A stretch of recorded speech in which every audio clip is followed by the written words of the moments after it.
इसके कॉजेस तो हमने सीख लिए थे पहले, क्या होता है रिफ्रैक्शन और इसके कारण क्या है। जैसे पानी, जो ग्लास होता है पानी का, उसमें अगर पेन को डुबो दो तो वो टूटा हुआ दिखाई देगा। क्यों दिखाई देगा? क्योंकि रास्ता बदल लिया जाता है in the refraction, refraction process में रास्ता बदल लिया जाता है। एक इसका और एग्जांपल हम समझ सकते हैं, जैसे पहले के टाइम पे जो मैजिशियन आते हैं, जादूगर, वो इस तरीके से मैजिक दिखाते थे कि जैसे ये कोई बर्तन है, ठीक है, और इसमें एक सिक्का डाल दिया। अब ये सिक्का तो नहीं दिखाई दे रहा। अगर हम यहां से देखेंगे तो वो क्या करते थे कि यहाँ आपकी आंख लगा के दिखाते थे कि देखो कुछ दिखाई दे रहा है उसमें। तो बिल्कुल दिखाई नहीं दे रहा, क्योंकि वो तो छिपा हुआ है, यानी कि उससे जो लाइट रेज निकल रही है वो तो टकरा के यहाँ यहीं तक सीमित है बस। ठीक है, यहां तक। लेकिन फिर क्या करते थे, वो पानी डाल दिया उसमें, उस बर्तन में पानी डाल दिया। अब पानी डालने से ये आपको बताइए क्या होगा, यहां से लाइट रेज निकलेंगी और जैसे जैसे नीचे तो वाटर था, ऊपर एयर है, तो जैसे ही मीडियम चेंज हुआ तो रास्ता भी चेंज होगा, और रास्ता चेंज होगा तो लाइट रेज अपना रास्ता जो ऐसे जाने वाली थी वो बदल लेगी। और बदल के, जैसे मान लो आप यहां से देख रहे हो तो आपको तुरंत दिखेगा वो। तो वो मैजिक था उनका। एक और क्या था कि अगर आप सिक्के के साइज को देखो और पानी में डाल दो उसको तब देखो, तो क्या होगा, वो आपको बड़ा दिखाई देगा। इसका कारण क्या होता है? इसका कारण है कि वो, जैसे ये मान लो ये वाटर है, ठीक है, वाटर में आपने क्या डाल दिया, सिक्का डाल दिया। तो पहले क्या था, पहले उसकी लाइट रेज आ रही थी नॉर्मली, है ना। जब हमने पानी उस पर डाल दिया तो लाइट रेज का क्या हुआ, रास्ता चेंज हो गया। ठीक है, रास्ता चेंज हुआ तो वो आपको क्या दिखाई देगा, थोड़ा सा ऊपर उठा हुआ दिखाई देगा। तो ये दोनों एग्जांपल और आप ऐड कर सकते हो रिफ्रैक्शन। ठीक है भाई, यस सर। रिफ्रैक्शन का यस। एग्जाम्पल सीख लिया हमने, ये सारी चीजें। अब लॉ ऑफ रिफ्रैक्शन को ध्यान से समझना, डिटेल में समझेंगे। सबसे पहला हमारा, अब तक एक बार रिकॉल कर लेते हैं रिफ्लेक्शन को। रिफ्लेक्शन में मैंने आपको क्या बताया था कि इंसिडेंट रे, नॉर्मल और रिफ्लेक्टिंग रे तीनों एक ही मीडियम में होती है, यानी एक ही माध्यम में होती है। लेकिन यहाँ मीडियम चेंज हो रहा है, सिंपल सी बात है। आपने क्या डाला, पेंसिल को डाल दिया या पेन को डाल दिया वाटर में, तो नीचे वाटर ऊपर एयर। या आप ऑयल में डाल दो, या आप ग्लास का एग्जांपल ले लो, या अल्कोहल का एग्जांपल ले लो, कि दो दो मीडियम हो रहे हैं ना। तो इसका मतलब क्या होगा कि यहाँ मीडियम 1 और मीडियम 2 होगा।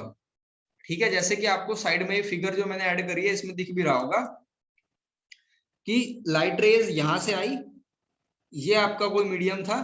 ठीक है, ये सॉरी मीडियम नहीं था, ये था उसका बाउंड्री लाइन थी ऊपर वाले मीडियम की। तो ये टकरा के लाइट रेज कहाँ निकली, अंदर को निकल गई इसमें। ठीक, अभी रूल्स को सीखते हैं। ये तो डायग्राम वैसे ही 3D दिखाया था आपको। फर्स्ट में क्या कहा कि the incident ray, refract ray and normal to the interference of two medium. Interference का मतलब होता है, इंटरफेरेंस का मतलब होता है कि उनका मिलने का पॉइंट, दोनों मीडियम का मिलने का पॉइंट। यानी ये नीचे क्या है, पानी भरा हुआ है, और इससे ऊपर एयर है। तो दोनों मीडियम कहाँ मिलते हैं, ये दोनों मीडियम इस पॉइंट पे मिलते हैं। ये इनकी बाउंड्री लाइन है, ये बॉर्डर लाइन, जैसे इंडिया का बॉर्डर, पाकिस्तान का बॉर्डर। तो ये बॉर्डर लाइन को कहते हैं इंटरफेरेंस। ठीक है भाई, यस सर। इंटरफेस कहते हैं। अब मीडियम, आपने देखा होगा कि मीडिया मीडिया वर्ड आ रहा है, ये मीडिया टेलीविजन वाला मीडिया नहीं है। ये मीडियम को अगर प्लूरल नाउन में बोला जाए, सिंगुलर में तो मीडियम होगा, प्लूरल में होगा मीडिया। तो एक एक वर्ड का मतलब है। The incident ray, refract ray and normal to the interface of two media at the point of incident all lie on the same plane. ठीक है, प्लेन तो एक ही होगा, मीडियम अलग अलग होंगे, इस बात को समझना है। प्लेन एक होने का क्या अर्थ है, शायद ये दिमाग में फिट ना हुआ हो। प्लेन सेम होने का मतलब, आप पहले ये समझो कि डिफरेंट होने का मतलब क्या है ना। अगर मैं लाइट रेज को, अगर मैं लाइट रेज को यहां से डालता और वो सामने की तरफ निकल आती, या वो पीछे की तरफ निकल जाती, या वो किसी और मीडियम में किसी और डायरेक्शन में चली जाती, तो तब था दूसरा प्लेन। लेकिन वो सीधे निकली ऐसे करके, वो है सेम प्लेन। ठीक, तो ये तो पॉइंट दोनों में कॉमन था, रिफ्लेक्शन में भी और रिफ्रैक्शन में भी।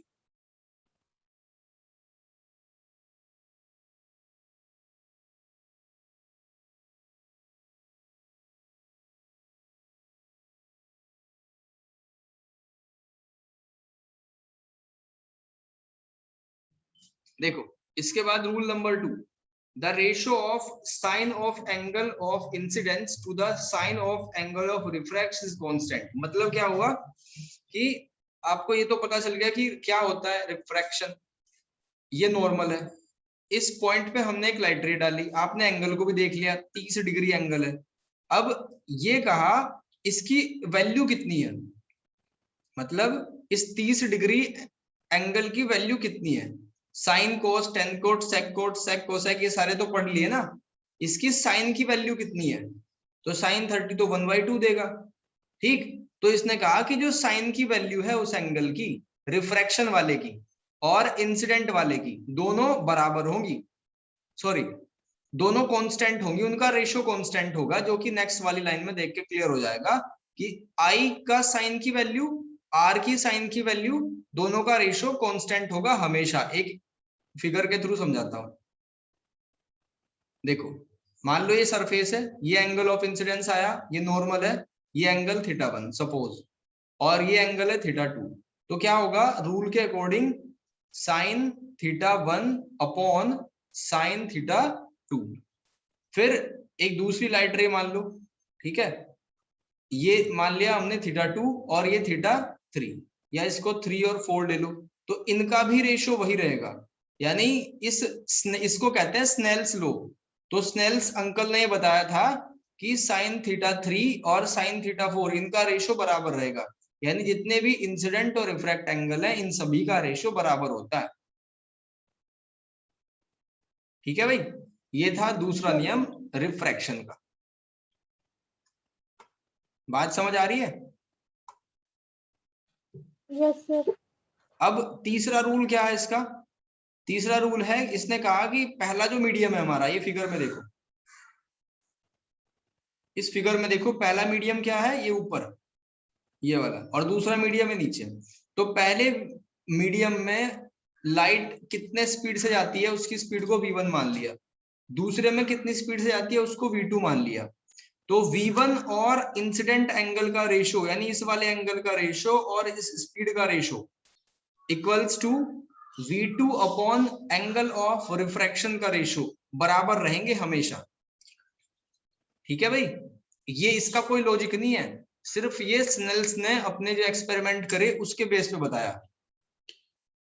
पहला रूल क्या था कि ये तीनों चीजें सेम प्लेन में होंगी, दूसरा sine I upon sine are equals to constant, तीसरा कि मान लो मीडियम 1 है, उसमें स्पीड देखो कितनी है v1, और उसमें एंगल ऑफ इंसिडेंट आई है, तो साइन आई और v1 का रेशियो, v2 और साइन आर का रेशियो दोनों क्या है, बराबर है। ठीक है भाई, अब इससे हम एक इंपॉर्टेंट रिजल्ट को ड्राइव करेंगे। देखो हमने अभी क्या पढ़ा था कि refractive index c upon v के बराबर होता है, यानी n1 अगर होगा तो c अपॉन v1, अगर n2 होगा तो c अपॉन v2 होगा, इतना हमने सीख लिया था। तो अगर v1 की वैल्यू निकालें तो v1 क्या हो जाएगा, c अपॉन n1, और अगर v2 निकालें तो c अपॉन n2 हो जाएगा, ये इसकी जगह चला जाएगा, ये इसकी जगह आ जाएगा। ठीक है, तो v1 कितना c अपॉन n1, v2 कितना c अपॉन n2। तो ये जो फॉर्मूला अभी हमने ड्राइव करा इसमें v1 को हटा दिया, तो c बाई n1 और c बाई n2 आ गया, और ये साइन आई साइन आर तो है ही अलग, इसके अपॉन में 1 मान लिया। ठीक, ऐसे करके जब कैलकुलेशन करोगे आप तो क्या होगा, इस तरीके से बनेगा c into 1 upon n1 into sine R, फिर क्या बनेगा c इंटू 1 और n2 इंटू साइन, ये i था और ये r, c इससे c से c कैंसिल, तो क्या बचेगा, ये बचेगा n1 sign i n2 sign r। तो अगर इसका रेशियो निकालोगे तो ये पता चलेगा कि sine i upon sine r equals to होता है n2 अपॉन n1। ठीक है, इससे बहुत सारे क्वेश्चन हो जाएंगे। कैसे क्वेश्चन होंगे कि आपको अगर ये दिया हुआ है कि एंगल ऑफ इंसिडेंस सपोज 30 है और पहले वाले मीडियम का रिफ्रैक्टिव इंडेक्स 1.5 है और दूसरे वाले मीडियम का रिफ्रैक्टिव इंडेक्स सपोज 2.5 है, तो आप रिफ्रैक्शन एंगल को निकाल सकते हो। ठीक, और क्या पता कर सकते हो कि अगर आपको पहले वाले मीडियम में, जैसे फर्स्ट रिलेशन से ही निकाल दोगे वो, तो अगर पहले वाले मीडियम में वेलोसिटी, इंसिडेंट एंगल और दूसरे वाले मीडियम की वेलोसिटी दे रखी है, तो उसका एंगल ऑफ रिफ्रैक्शन निकाल सकते हो। ठीक है भाई, तो ये 3 इंपॉर्टेंट रूल थे रिफ्रैक्शन के, इसमें देख लो, कोई दिक्कत हो, कोई आपत्ति हो तो।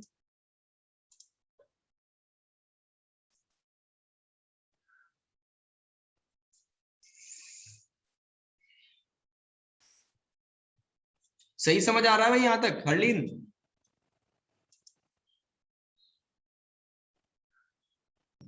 Yes sir. ये तीनों रूल हुए हमारे खत्म। ठीक है, याद रखना, बहुत काम आएंगे। और ये लिखा भी हुआ है इनमें कि V1 N1 क्या है, V1 वेलोसिटी है पहले मीडियम में, और N1 क्या है, रिफ्रैक्टिव इंडेक्स है पहले वाले मीडियम में, ऐसे ही V2 N2। तो sine I upon sine R क्या होगा, N2 बाई N1, बस इतना याद रखना है। और सर इसके नोट्स हैं स्टडी मटेरियल में? हाँ, नोट्स मैंने डाल दिए इसके। और अगर आपको ये टिपिकल लग रहा हो याद करने में, तो ऐसे याद कर लो कि पहले वाला मीडियम, उसका रिफ्रैक्टिव इंडेक्स क्या होगा, N1, और पहले वाले मीडियम में जो लाइट रे आएगी उसको क्या बोलेंगे, इंसिडेंट, तो N1 sign I, N2 sign R। अब देखो दूसरा टॉपिक है हमारा, direction of bending of light, यानी कि लाइट कैसे बेंड होगी जब हवा से पानी में जाएगी, तो ऐसे बेंड होगी, ऐसे बेंड होगी, या कैसे होगी। ठीक है, तो इसके बारे में मैंने आपको ये बताया था कि बेंड होती क्यों है, लेकिन किस डायरेक्शन में होगी वो अब पढ़ेंगे। होती क्यों है इस बात को मैं एक बार रिकॉल कर देता हूं। मान लो ये एयर है और ये ग्लास है, तो एयर के मॉलिक्यूल दूर दूर होते हैं। ठीक है, इसमें स्पीड तेजी से जाएगी जैसे खाली रोड पे गाड़ी जाती है, और ग्लास में मॉलिक्यूल क्लोजली पैक होते हैं ऐसे। ठीक है, इसमें जो स्पीड होगी वो लाइट की कम होगी। ठीक, तो अगर सपोज एक जिद्दी बच्चा है, उसको 2 घंटे में जाना था कहीं, तो हवा में क्या होगा, यहाँ पे स्पीड तो कम है, ठीक है, तो आराम से जाएगा, कोई दिक्कत नहीं आएगी। लेकिन अब उसको पता चला कि रास्ते में ग्लास वाला मीडियम है, यानी कि भीड़ बहुत ज्यादा है, तो अब वो क्या करेगा, उसको जनरली जाना तो ऐसे चाहिए था, इस रास्ते पर चाहिए था, क्योंकि यहाँ से आ रहा था तो ऐसे जाना चाहिए था। लेकिन अब क्या करेगा, इसको पता चला कि भीड़ ज्यादा है, 2 घंटे ज्यादा टाइम लग जाएंगे, और 2 घंटे की डेडलाइन है, तो वो शॉर्टकट लेगा। ठीक, तो वो शॉर्टकट में क्या करेगा, दूसरा रास्ते पे आएगा और इस तरीके से ट्रेवल करेगा। ठीक है, ये तो एक कहानी के थ्रू मैंने आपको समझाया, लेकिन एक्चुअल रीजन इसका क्या होता है कि स्पीड जो है लाइट की वो वेरी करती है मीडियम टू मीडियम। ठीक है, लाइट के बेंड होने का एक्चुअल रीजन वेलोसिटी का वेरी करना है। अब देखो क्या लिखा हुआ है, direction of bending of light, किस दिशा में लाइट बेंड होगी, यानी इस तरफ होगी या इस तरफ होगी, ये कैसे पता करेंगे अलग अलग मीडियम में। अब देखो,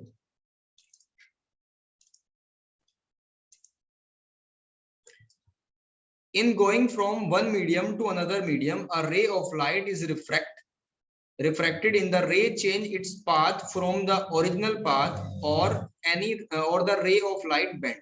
रे जो है एक मीडियम से अगर दूसरे मीडियम में जाएगी तो रास्ता बदलेगी अपना।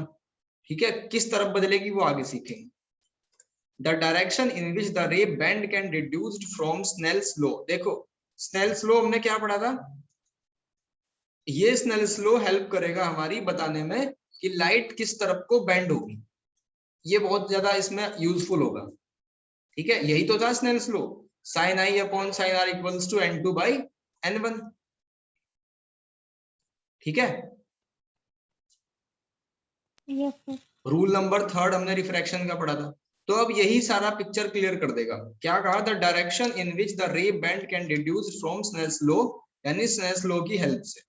अब इसमें 2 केस होंगे, या तो क्या होगा, केस 1 में क्या होगा, in going from a rarer to denser medium, मतलब एक माध्यम ऐसा होगा जिसमें लाइट तेजी से जा सकती होगी, जैसे खुला माध्यम है एयर, और दूसरा ऐसा होगा जो थोड़ा डेंसर होगा, यानी आप या तो वाटर को ले लो, या अल्कोहल को ले लो, या ऑयल को ले लो। ठीक है, एयर क्या होगा, ऑप्टिकली रेयरर मीडियम होगा। रेयरर का मतलब जो खाली खाली है, और डेंसर का मतलब जो जिसमें मॉलिक्यूल क्लोजली पैक है। ठीक है, जिसमें मॉलिक्यूल क्या है, क्लोजली पैक है। अब इस बात को समझो, इस रहस्य को समझो।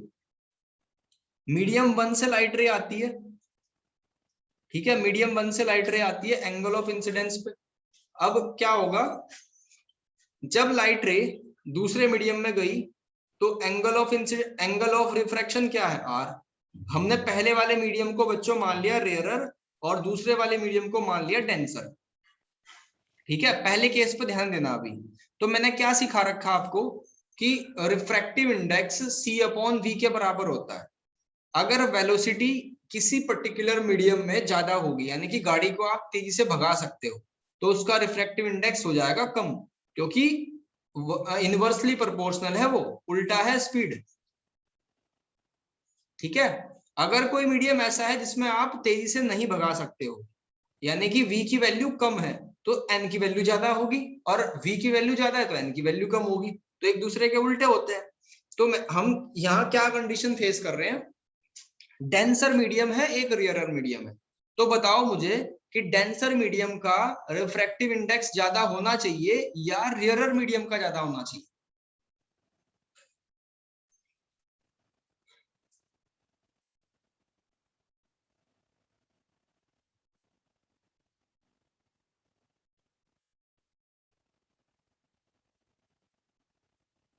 कौन से मीडियम में लाइट की स्पीड ज्यादा ट्रेवल करेगी, चलो यही बता दो।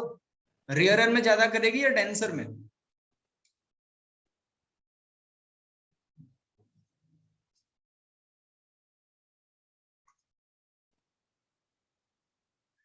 भाई ग्लास में ट्रेवल करेगी ज्यादा या हवा में, वायु में, एयर में ट्रेवल करेगी? एयर में। तो एयर को ही तो रेयरर कहते हैं। अगर इसमें स्पीड ज्यादा होगी यानी v की वैल्यू ज्यादा होगी तो n कम हो जाएगा। ठीक है, तो इसका मतलब क्या हुआ कि जितना भी मीडियम डेंसर होगा उसका रिफ्रैक्टिव इंडेक्स उतना ही ज्यादा होगा। यहां से ये बात पता चली हमें। ठीक, अब मैंने क्या लिखा, मैंने लिखा स्नेल्स लॉ। दोबारा लिख दो, sine I upon sine r is equals to n2 upon n1। और हमारा पहले वाला मीडियम क्या है, रेयरर है, तो उसको मैंने nr लिख दिया। ठीक है, और दूसरे वाला मीडियम हमारा क्या है, ये डेंसर है, इसको मैंने nd लिख दिया। अब आपको एक बात समझ आई यहां से कि जो आपका डेंसर मीडियम है उसकी वैल्यू बड़ी है। एग्जाम्पल ले लो आप, नहीं तो कंफ्यूज जाओगे थ्योरी में ही। nd को मैंने 10 ले लिया और nr को मैंने 5 ले लिया, तो कितना आ गया, 2 आ गया, कैंसिल हो गया। 2 की मल्टीप्लाई यहाँ हुई, तो 2 sine i equals to sine r. अब मुझे बताओ कि आर एंगल बड़ा है या आई एंगल बड़ा है?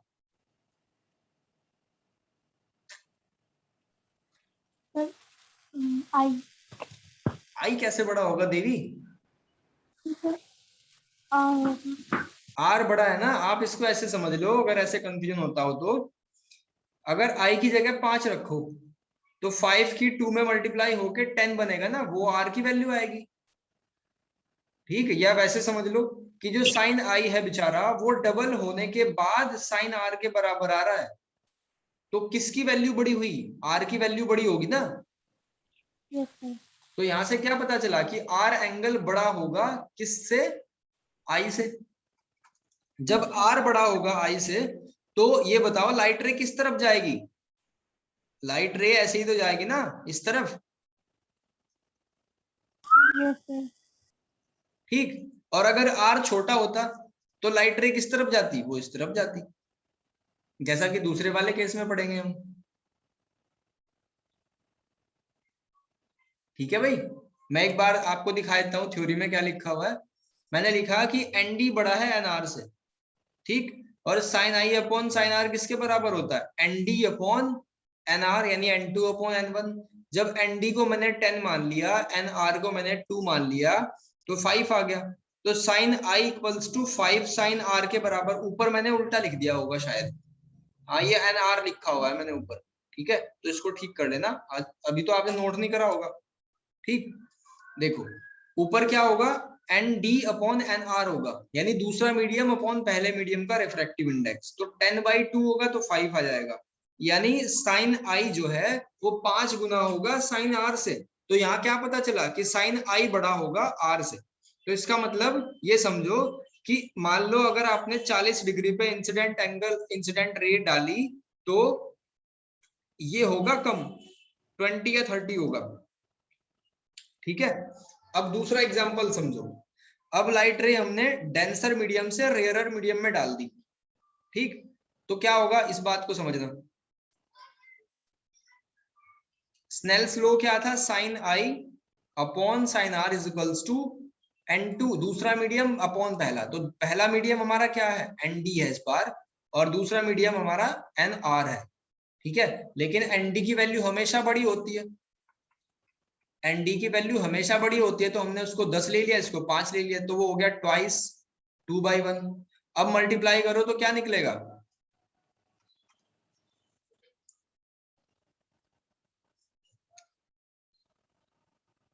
अच्छा एक मिनट भाई, इसमें क्या कंडीशन है, ये लाइट रे जो है ना वो यहां से यहां आती हुई है, इसमें इस तरफ से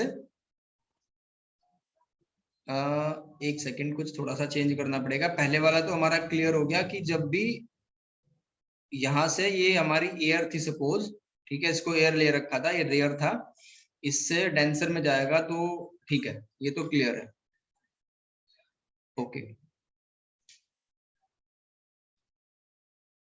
ये भी बात सही है, sine I upon sine are equals to N2 upon N1, ठीक है। N2 अपॉन N1, हमने फिर वही गलती करी इसमें, कि गलती क्या करी उस बात को समझना, जो चीज हो रही है वो दोबारा नहीं होनी चाहिए बस। पहले वाला मीडियम N1, दूसरे वाला मीडियम N2, तो N2 क्या है यहाँ, N2 है NR, और N1 क्या है ND, बस इस बात को समझना। तो ND की वैल्यू हमेशा बड़ी होगी, तो मैंने इसको 2 ले लिया, इसको 1 ले लिया, क्रॉस मल्टीप्लाई करूंगा तो साइन आर इक्वल्स टू आ जाएगा ट्वाइस ऑफ साइन आई। यानी इसका मतलब क्या हुआ कि आर बड़ा है यहाँ तो किससे, आई से। जब आर की वैल्यू बड़ी है तो समझो बात को, अगर मैंने 100 डिग्री पे ये एंगल डाल दिया तो आर 100 से ज्यादा ही होगा, यानी ये लाइन दूर को भागेगी। इस पूरे का कंक्लूजन क्या निकला, इस पूरे का कंक्लूजन ये निकला कि अभी इसमें 2 केस और बचे हुए हैं। अभी इसका कंक्लूजन ये निकला कि अगर हवा से एक लाइट रे आती है ना, किसमें, ग्लास में या किसी और डेंसर मीडियम में, तो नॉर्मल की तरफ को झुकेगी, और अगर अगर ऊपर मान लो ग्लास है, ग्लास से हवा में, ये ऊपर एयर से एयर में जाती है, तो वो नॉर्मल से दूर भागेगी। और ये हमने कैसे प्रूफ करा, स्नेल्स लॉ के अकॉर्डिंग प्रूफ कर दिया। यहां तक कोई दिक्कत भाई? अब इसका एक केस और है, मैंने पहले भी डिस्कस करा था, कि अगर आप बिल्कुल नॉर्मल की डायरेक्शन में लाइट रे डालो इंसिडेंट, तो वो उसी डायरेक्शन में भाग जाएगी वापस, यानी कि इंसिडेंट एंगल अगर रिफ्लेक्ट एंगल के बराबर हो जाएगा, ठीक है भाई। और ये कैसे होगा, इसको प्रूफ भी किया हुआ है। Sine I upon sine are equals to N2/N1 होता है, ठीक है। तो अगर साइन आई की वैल्यू निकालें तो साइन आर चला जाएगा उधर मल्टीप्लीकेशन में, और इन्होंने कहा कि इंसिडेंट एंगल 0 है, क्योंकि नॉर्मल से 0 एंगल बना के आ रहा है, तो ये 0 हो गया, ठीक है। तो 0 इक्वल्स टू क्या आ जाएगा, 0 इक्वल्स टू साइन आर, इसका मतलब आर की वैल्यू भी 0 ही होगी। तो ये हमने प्रूफ कर दिया। अब इसका फोर्थ केस क्या था, फोर्थ केस था कि अगर सेम मीडियम में हूं, अगर एक ही मीडियम में हूं तो क्या होगा, तो N2 और N1 दोनों बराबर होंगे, ठीक है। और ये स्नेल्स लॉ हमने लगा दिया, जब N2 बराबर N1 होगा तो कैंसिल होके साइन आई इक्वल्स टू क्या आ जाएगा, साइन आर, यानी दोनों बराबर हो जाएंगे। तो ये कंडीशन था, ये दोनों कंडीशन थी नो रिफ्रैक्शन वाली, इन दोनों में कोई रिफ्रैक्शन ही नहीं हो पा रहा है। यहां भी लाइट रे हमने छोड़ी थी, वापिस आई, और यहां क्या था, यहां सेम मीडियम में था, यानी कि इंसिडेंट और रिफ्लेक्ट दोनों एंगल बराबर है। तो ये दोनों केस जो हैं वो होते हैं नो रिफ्रैक्शन वाले केस। और पहला और दूसरा आपने समझ लिया कि जब हवा से ग्लास में जाएगा तो नॉर्मल की साइड को झुकेगा, और जब ग्लास से एयर में आएगा तो नॉर्मल से दूर भागेगा। कोई दिक्कत यहां तक तो पूछ लो। No sir. चलो, तो ये था हमारा पूरा आज का लेक्चर, ठीक है। लॉ ऑफ रिफ्लेक्शन के तीनों पॉइंट क्लियर हो गए, और इसकी बेंडिंग हमने सीख ली, ठीक है भाई। कल करेंगे इससे आगे।